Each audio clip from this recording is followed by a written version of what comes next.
श्री सद्गुरु महाराज की जय। आज मेरे जैसे जनजात शिक्षक जो इतने वर्षों तक शिक्षा का काम कर रहा हो, जब किसी शिक्षण संस्था का निर्माण होता है तो पुत्रोत्सव मन्यते, कि जैसे बेटे बच्चे होते हैं तो प्रसन्नता होती है, तो शिक्षा होती है। और भारत की संस्कृति तो शिक्षकों के द्वारा दी गई है।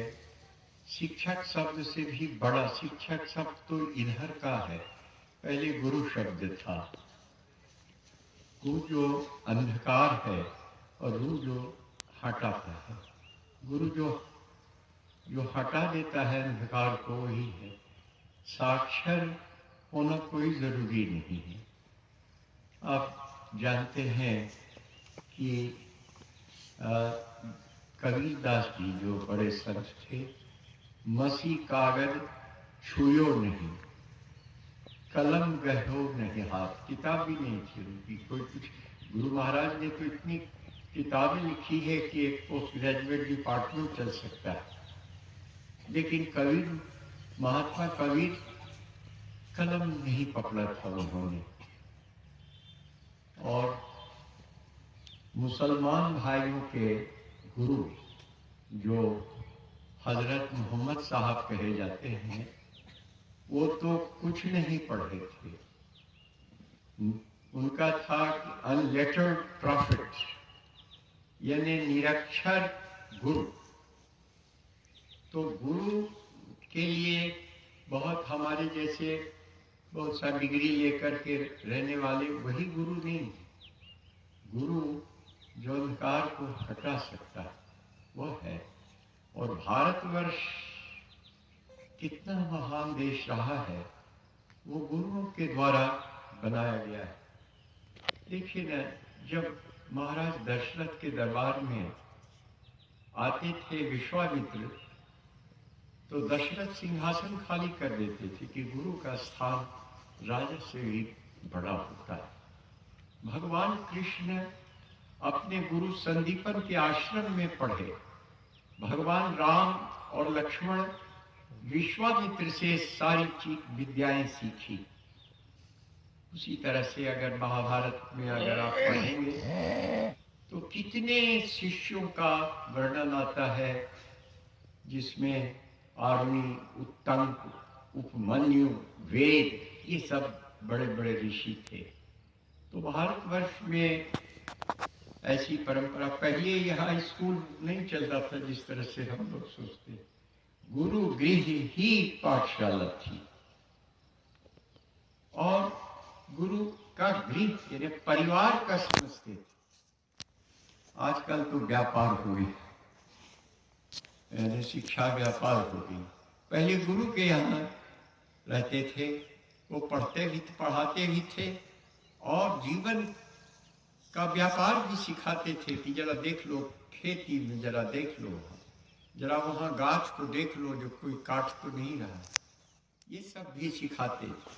तो संपूर्ण केवल यही तो नहीं सिखाते थे, श्रम करना। जहाँ आश्रम किसको कहते हैं? जहाँ श्रम होता है, और जहाँ श्रम नहीं होता है वो आश्रम नहीं है। तो इसीलिए आश्रम श्रम सिखाते, और श्रम जो नहीं करता है वो विद्यार्थी नहीं है। तो श्रम सिखाया जाता था। और गुरु महाराज जो होते थे उनको शिक्षा बताते थे। कुछ जिसको कहते हैं स्वाध्याय, तो स्वाध्याय प्रवदितव्यं च, वेद में वाक्य है कि स्वाध्याय में कभी भी घमंड नहीं करना चाहिए। तो स्वाध्याय श्रम हो गया, काम धाम सिखाते थे, स्वाध्याय हो गया। लेकिन एक चीज जो गुरु देते थे वो कोई नहीं दे सकता है, कि वह हमारी भावना कैसे शुद्ध हो, जिसको आप आचरण कहते हैं, जिसको क्रिया कहते हैं। यही तो बस श्रम, स्वाध्याय और साधना, ये जो है अध्यात्म जिसको कहते हैं, यही तीनों का है। इसीलिए स्वामी विवेकानंद ने जब शिक्षा की व्याख्या की तो एक शब्द में कर दी व्याख्या कि शिक्षा का लक्ष्य है चरित्र निर्माण। ठीक गांधी जी ने भी विनोबा जी विवेकानंद का ध्यान करते हुए उन्होंने भी एक लाइन में कहा कि शिक्षा जो है वो चरित्र का निर्माण करता है। आज देश में संपत्ति हो सकती है, हमारी सेना बहुत बड़ी हो सकती है, लेकिन चरित्र का निर्माण अगर नहीं होगा तो देश बच नहीं सकता। लेकिन दुर्भाग्य है कि हमने अपनी शिक्षा को भुला दिया और जो हुकूमत करने वाले अंग्रेज थे उनकी चीज को ही हमने अपना लिया। देखिए, अंग्रेज लोग यहाँ करते थे तो उनको लगता था कि 7 समुंदर पार से आकर के, एक तो देखिए आश्रम छोटा सा नहीं चला पाते हम, और इतना बड़ा देश को चलाना, तो कहते थे कि वहां से कितना आदमी को भेजेंगे, तो यही वैसा आदमी हम पैदा करें। उसका नाम था मैकाले। मैकाले ने पार्लियामेंट में वहाँ शिक्षा की योजना दी और कहा हमको किरानी और जो अफसर तफसर बनाने के लिए यहाँ से कितना आदमी भेजेंगे, तो उसके लिए वहीं पढ़ा देंगे और उसी तरह से उसको हम चलाएंगे।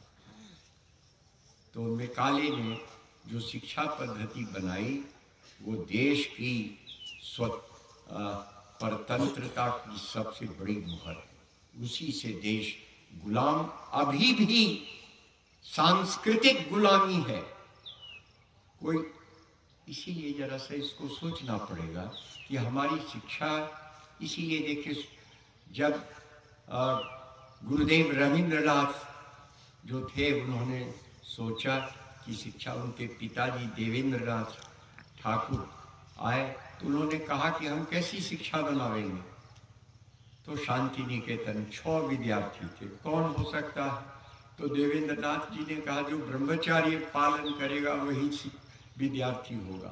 तो भूपेंद्र नाथ सान्याल, अभी हम परमा बाबू को दिखाते हुए उधर से आए कि उनका आश्रम था भूपेंद्र नाथ सान्याल का। 6 विद्यार्थी में एक विद्यार्थी शांति निकेतन के वही थे जो यहाँ आके और उन्होंने खोला था, और श्यामाचरण लाहिड़ी का वो अलग। तो उसके बाद उन्होंने उस शर्त को हटा दिया कि दूसरे लोग भी आ सकते हैं, लेकिन सब कैसे जगह में कोई बड़ा मकान नहीं। आप अभी भी जाइए, रविंद्रनाथ के द्वारा जो बनाया हुआ है शांति निकेतन, उसमें गाछ वृक्ष जैसे ये है, तो हमको भी शांति निकेतन जैसा लगता है। और बंगला में जब वो गाते हैं अपने कुल गीत को, आमादेर शांति निकेतन, तो हमारा शांति निकेतन कितना प्रिय है, शांति निकेतन बनाया। और उसी प्रकार से आप जानते हैं हरिद्वार में गुरुकुल कांगड़ी बनी। गांधी जी का था कि नई शिक्षा, शिक्षा हमारी पुरानी रहेगी, ये कैसे हो सकता है? झंडा ऊंचा रहेगा तभी जब डंडा ऊंचा रहेगा। जब देश में सच्ची शिक्षा होगी तो देश सब दिन के लिए आज़ाद रहेगा। तो अभी भारतवर्ष में जहाँ तक शिक्षा की व्यवस्था है, सुन आप जानते हैं कि तरह तरह की, चूँकि तरह तरह के लोग हैं तो तरह तरह की शिक्षा। पहले शिक्षा धर्म के लोगों के पास में थी, जो आप अंग्रेजी शिक्षा का कहते हैं। पहले वो चर्च पढ़ाता था और उसके बाद और भी कैथेड्रल पढ़ाता था, यानी बड़े बड़े ठाकुरवारी जिसको कहते हैं, वो शिक्षा का काम सरकार नहीं करती थी। मुसलमानों में भी पहले मकतब होता था जो मस्जिद से जुड़ा था, उसके बाद वो और भी दूसरा होता था, उस संस्था बड़े बड़े। आज भी समझिए कि कुछ जगहों में वो चीज़ें, मैं गया था मिस्र, तो वहाँ अल अज़हर यूनिवर्सिटी तो उसी के आधार पर। तो शिक्षा को ज्ञान तो दिया और सब कुछ दिया, लेकिन अगर चरित्र नहीं दिया तो शिक्षा खोखली। और इसीलिए इस देश में शिक्षा बढ़ रही है, लेकिन चरित्र निर्माण दुर्भाग्य से नहीं हो रहा है। ये शिक्षा का असल संकट है। संख्या में बढ़ जा सकती है। आज छोड़िए अपने बिहार को, अगर हम आपको बतावें कि किसी कॉलेज में कहीं लड़के 22,000, बेगूसराय में 22,000, यहाँ खगड़िया में 15,000, लेकिन कोई पढ़ने के लिए लड़का नहीं आता। क्यों? उसका कारण क्या है? एक तो उसके सोचता है कि ये पढ़ने से क्या होगा, हमको तो नौकरी चाहिए, तो बेचारा कोचिंग में चल जाता है, कंपटीशन में चला जाता है। और दूसरा जो है कि इसमें चरित्र निर्माण भी नहीं होता है। चोरी करके पढ़ो, चोरी करके पास कराओ, फर्स्ट डिवीजन। देखो कितने पकड़े जा रहे हैं, वाइस चांसलर और ये सब पकड़े जा रहे हैं, तो चोरी करके। तो ये तो है। इसीलिए इस शिक्षा में न तो जीवन है और न जीविका की गारंटी, दोनों में से कुछ नहीं। ये सब सोच करके गांधी जी ने स्वतंत्रता के बहुत पहले एक बैठक बुलाई थी, जिसमें देश के बड़े बड़े शिक्षा शास्त्री थे। मेघनाथ साहा जैसे समझिए कि वैज्ञानिक, डॉक्टर जाकिर हुसैन जैसे शिक्षक, जो उन्होंने भी दिल्ली में एक यूनिवर्सिटी बनाई है, आप जानते हैं। उस समय जो राष्ट्रीय यूनिवर्सिटी थी, अभी भी जामिया मिलिया उसको कहते हैं, यानी जो जनता का जो स्कूल है वो बनाए थे। तो जाकिर हुसैन साहब इस जगह माधवन जी से मिलने के लिए मंदार 2 बार आए। उनके विद्यार्थी थे माधवन जी, जाकिर हुसैन के। तो गांधी जी ने बुलाया और कहा कि आज नहीं कल तो हमारा देश जरूर आज़ाद होगा, लेकिन देश अगर आज़ाद होगा और शिक्षा पुरानी रह गई तो बात सब वही रह जाएगी। इसीलिए शिक्षा को बदलो तो देश बदलेगा, शिक्षा नहीं बदलेगी तो देश बदल नहीं सकता, चाहे वो कुछ कर दे। ठीक है, उसमें कुछ विज्ञान की बात है, वो अलग कर सकते हैं, उसमें कोई नुकसान नहीं। लेकिन जो शिक्षा की धारा, शिक्षा का उद्देश्य अगर ठीक रहता तो देश में इतना भ्रष्टाचार नहीं रहता। जहां दुनिया के 78वां देश का इसका नंबर आता है कि इतना भ्रष्ट है। आज देखते हैं नोटबंदी में क्या भ्रष्टाचार ही कर, काला धन का। तो कहा आज तो मंदिर में भी भ्रष्टाचार। इसीलिए भ्रष्टाचार हमारे देश का है। तो गांधी जी ने वहां कहा, तो जो जाकिर हुसैन थे वो गए गांधी जी के पास, कहा कि बापू आपने हम लोगों को बुलाया है तो हम तो बात करेंगे, लेकिन कुछ गाइडलाइंस, कुछ निर्देशन तो आप दीजिए। तो गांधी जी ने कहा, हमको अगर आता ही शिक्षा का सब कुछ बनाने का तो आप लोगों को कष्ट क्यों देते? आप लोग पढ़े लिखे हैं, आप जाइए बनाइए। तो कहा कि कुछ तो आप बताइए। तो 2 शब्द दिया था, 2 शब्द गांधी जी ने। एक तो दिया था कि शिक्षा स्वायत्त हो, राज के अंदर नहीं रहे, तो कोई राज आवेगा तो अपनी तरह चलावेगा। शिक्षा स्वतंत्र हो, सा विद्या या विमुक्त, विद्या वही है जो स्वतंत्र विचार को देना है। और दूसरा था कि शिक्षा स्वावलंबी हो। अगर सरकार के भरोसे रहिएगा, कोई इसके भरोसे रहिएगा, तो जैसे जैसे सरकार कहेगी। अभी तो तुरंत कल हम देखा नाथनगर में गुरुकुल में आया, 8.5 लाख का फाइन सरकार ने दिया, चूंकि हेडमास्टर और शिक्षकों ने जमा नहीं किया था पेंशन, उसका फाइन किया। तो हम कहा कि एक एक जगह समझिए कि जो सबसे समूचे बिहार को चला रहा था वो ये ताक कर रहा था कि किसी को फर्स्ट डिवीजन में, किसी को फर्स्ट करने के लिए इतना रुपया दिया घूस। तो ये शिक्षा से क्या फायदा है? ये शिक्षा से देश मजबूत शब्द तो कुछ पुराने लोग हैं जो कर रहे हैं, नहीं तो ये शिक्षा से बहुत चीज नहीं हो सकती है। अपवाद में कोई अच्छा हर जगह हो सकता है। तो गांधी जी का उन्होंने शिक्षा का एक स्टाइल दिया, वो बस विस्तार से हम नहीं कहेंगे। और उसमें था कि शिक्षा में श्रम भी हो, अपना मेहनत भी करे, खेत भी देखे, कोई कौशल भी सीखे। कोई आज देखिए प्रधानमंत्री कह रहे हैं कौशल होना चाहिए, अपना कौशल सीखे, क्योंकि शिक्षा में कुछ है नहीं, नौकरी भी नहीं मिल सकती। कौशल भी दे और चरित्र निर्माण जो असल है, शिक्षा का जो मूल चीज है चरित्र निर्माण, वो हो। तो उन लोगों ने सब रिपोर्ट तैयार की और गांधी जी के पास आए, कहा कि बाप, तो पहला कहा था कि शिक्षा स्वतंत्र रहे, वो किसी मंदिर और मठ का नहीं हो, वो शिक्षा में स्वतंत्रता होनी चाहिए। कहा जाता है कि जो शिक्षा में स्वतंत्रता नहीं रहेगी तो फिर तब तो वो प्रचार तंत्र हो जाएगा, किसी पार्टी का, किसी संगठन का प्रचार तंत्र हो जाएगा, वो प्रचार तंत्र नहीं। वो कहते हैं पक्षपात न वे वीरो नरागादि कपिलादिशु। हमारे पक्षपात, एक वो थे जैन थे, वो बड़े पंडित, उनका नाम था तो हरिभद्र। तो उन्होंने कहा कि अपने महावीर के लिए भी पक्षपात नहीं करेंगे हम, भगवान महावीर जो उनके अधिष्ठ, उनके लिए भी पक्षपात नहीं करेंगे। पक्षपात न मेरी हो नरागादि कपिलादिशु। अब कपिल महाराज जो सांख्य के प्रणेता हैं, उनके लिए द्वेष नहीं करेंगे।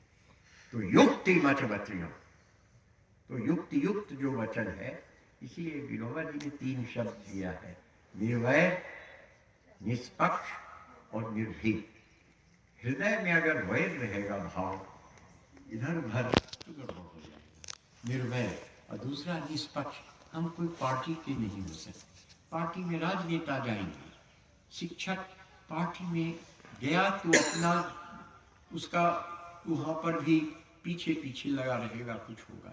तो शिक्षक राज सत्ता को भी देखे, यहाँ गलत हो रहा है ये नहीं करे, तो जो स्वयं निष्पक्ष नहीं होगा वो दूसरे को क्या उपदेश दे सकता। और तीसरा था कि बच्चों के प्रति वात्सल्य का भाव, प्रेम का भाव। बच्चों के लिए कितना, आर्मी आप जानते हैं, वो आश्रम में रहते थे, वर्षा हुई, कहा जाओ आर्मी, देखो मेघ कहीं खुला न रह जाए कि पानी बह जाएगा तो धान कैसे उत्पन्न होगा।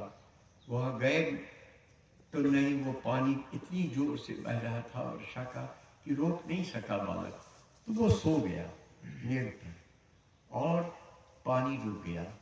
8 बज गया रात्रि में, गुरु महाराज उसके जो गुरु थे आए, कहा कि आर्मी बेटा अभी आया नहीं है। चले गए दीपक लेकर के खोजने के लिए, देखा कि वो पड़ा है, उसको उठा दिया। तो उसके लिए ये जो वात्सल्य होता है, वो पुत्र की तरह वात्सल्य देता है वो, तो उसको इसीलिए। और तीसरी बात है कि शिक्षक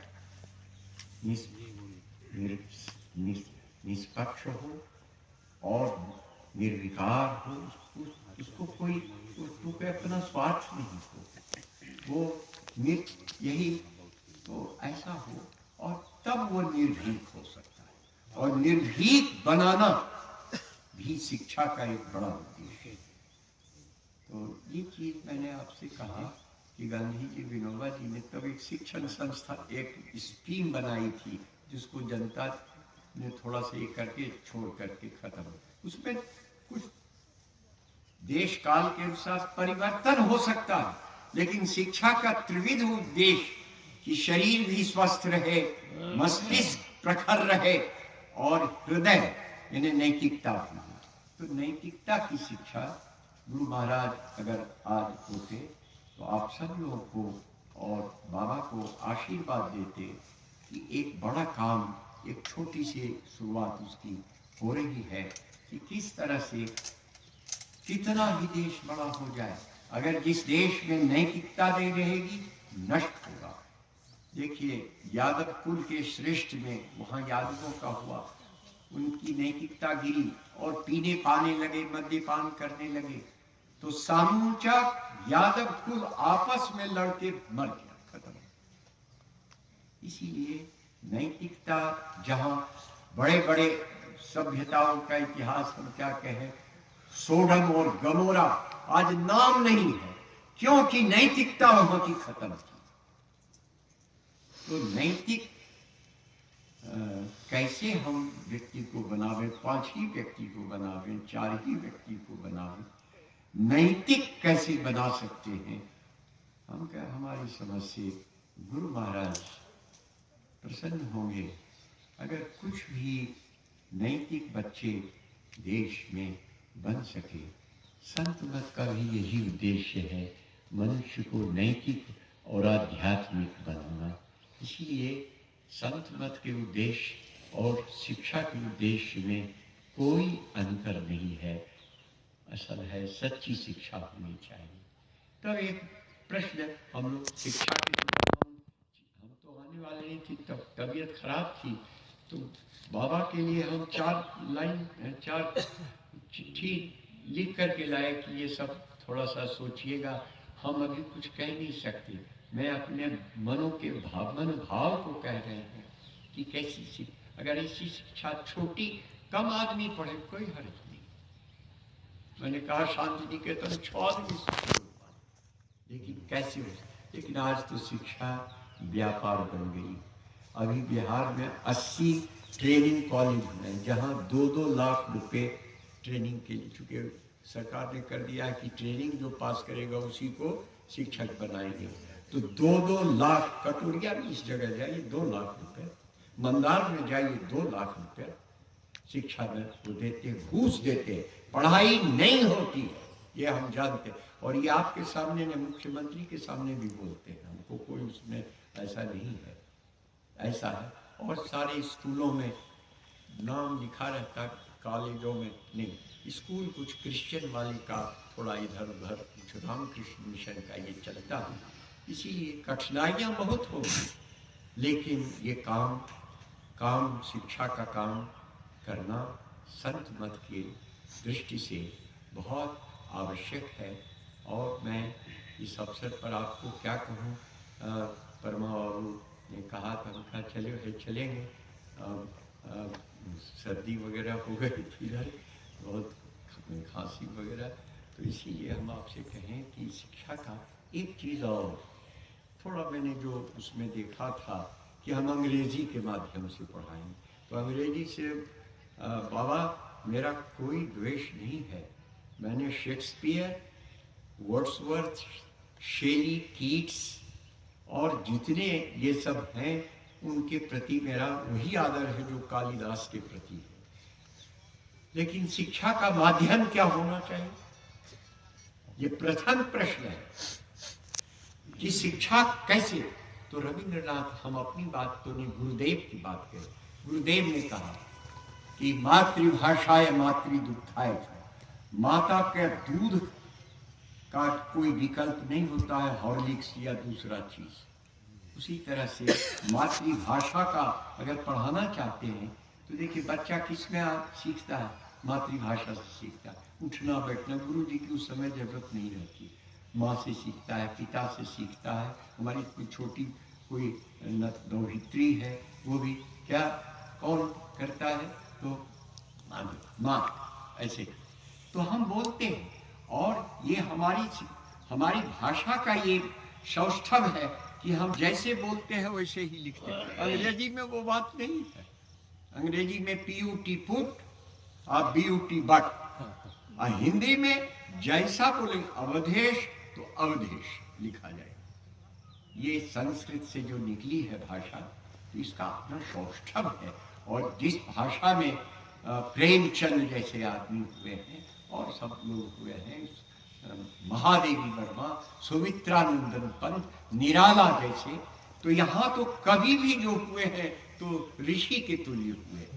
तो इसीलिए मातृभाषा आप अंग्रेजी जरूर पढ़ाइए, चूंकि समूचे संसार में फैलना। लेकिन कोई ऐसा देश नहीं है दुनिया में जो अपनी मातृभाषा नहीं पढ़ाता। इंग्लैंड में किससे होता? अंग्रेजी, अमेरिका में अंग्रेजी, ठीक है।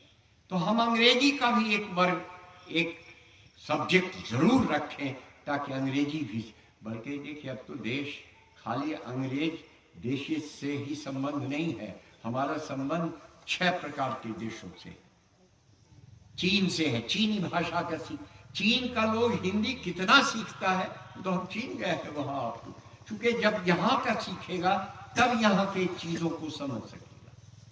उसी तरह से अगर साउथ ये जो मिडिल ईस्ट में है वहाँ अरबी भाषा है, तो अरबी, इसीलिए वो लोग जो बड़े बड़े राष्ट्र होते हैं वो सब भाषा के लिए सिखाते हैं।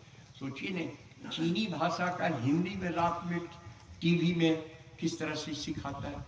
तो मातृभाषा जो है सरल है, सुबोध है और सजीव है और शक्तिमान भी, ये भी हम आपसे कहते हैं। इसीलिए शुरुआत तो दूसरी भाषा, कोई दूसरी भाषा हमारी सतीली माँ, हमारी माँ का गोद नहीं ले सकती। इसीलिए मातृभाषा से विद्यार्थी सुलभता से, आसानी से सीख सकते हैं। इसका मतलब ये नहीं कि अंग्रेजी एकदम, आप अंग्रेजी का एक क्लास वो कर लीजिए कैसे, तो ये तो आज तो विस्तार से कुछ नहीं। और हम तो आपसे यही कहेंगे कि ये जरूर शुरू कर्म किया जाए और बाबा की देन रहेगी ये कि इस चीज़ को लोग याद रखेंगे। छोटा हो लेकिन शिक्षक कैसा होना चाहिए उसको सोचना पड़ेगा। इसका रूटीन क्या होगी, आवासीय होगा कि गैर आवासीय होगा कि दोनों होगा, ये सोचना पड़ेगा। इसके पाठ्यक्रम कौन से होंगे, आप बनाएंगे कि गुजरात के गिज्जू भाई वो अमरपुर में बैठ करके बहुत सी किताबें लिखी हैं जिस पर लोग आज भी कहते हैं। इसीलिए ये शिक्षा तो समानांतर करता है, ये जात वो जात कुछ नहीं, सब एक जगह। शिक्षा तो प्रार्थना का रूप है। इसीलिए बहुत अच्छा है बाबा स्वस्थता में भी इतना बड़ा उन्होंने किया है। और मेरा कोई आग्रह कुछ नहीं कि आप अंग्रेजी में नहीं पढ़ावे, अंग्रेजी ही मीडियम रखे ना रखे, वो अलग बात। लेकिन जो मेरे मन को सूझा, आप कहिएगा कि सब कोई कर रहा है तो सब कोई कर लीजिए, सब कोई तो सर्वमत हो जाता नहीं। और जो चीज़ है अभी आज सीबीएसई में ये कोई जरूरी है कि कंपल्सरी, वो तो बहाव है, अंग्रेजी नहीं अंग्रेजियत चल रही है देश में। अंग्रेजी तो ठीक से बोलने तक नहीं आता है। मैं उन लोगों को जब देखता हूँ सही अंग्रेजी, शुद्ध अंग्रेजी नहीं बोल सकते। इतने 200 वर्षों तक हम अंग्रेजी पढ़ते रहे, लेकिन एक भी इंडियन राइटर का अंग्रेजी की किताब वहाँ के स्कूलों में, जो इंग्लैंड के स्कूलों में, अमेरिका के स्कूलों में नहीं चलता, वो यहाँ का। इसीलिए अपनी चीज़ों को अपना कोई संकीर्णता नहीं है, ये वैज्ञानिकता। कोई शिक्षा विज्ञान ये कभी नहीं कह सकता है कि मातृभाषा को आप छोड़ दो। मातृभाषा का प्रेम अलग है, मातृभाषा की अवधारणा क्या कीजिएगा। उनके यहाँ इंग्लैंड में 4 ऋतु होते हैं, हमारे यहाँ 6 ऋतु होते हैं। हमारे यहाँ विविधता, हमारे यहाँ माँ कहने में जो सौंदर्य है, माँ, और वह माँ को हम काली को भी कहते हैं, दुर्गा को भी माँ कहते हैं, और माँ उसको कहते हैं। इसीलिए कोई आज देश जो व्यक्ति जो बड़ा हुआ है भारत में, उसके मूल में उसकी माँ है। और उसी तरह से कोई भाषा जो समर्थ हुई है दुनिया में, उसकी माँ भी मातृभाषा। यही मैंने आज आपसे निवेदन किया। और जो कुछ लिखा था मैंने, हम सोचा कि हम जा नहीं सकेंगे स्वस्थ, लेकिन परमा बाबा की चरण में दे दें।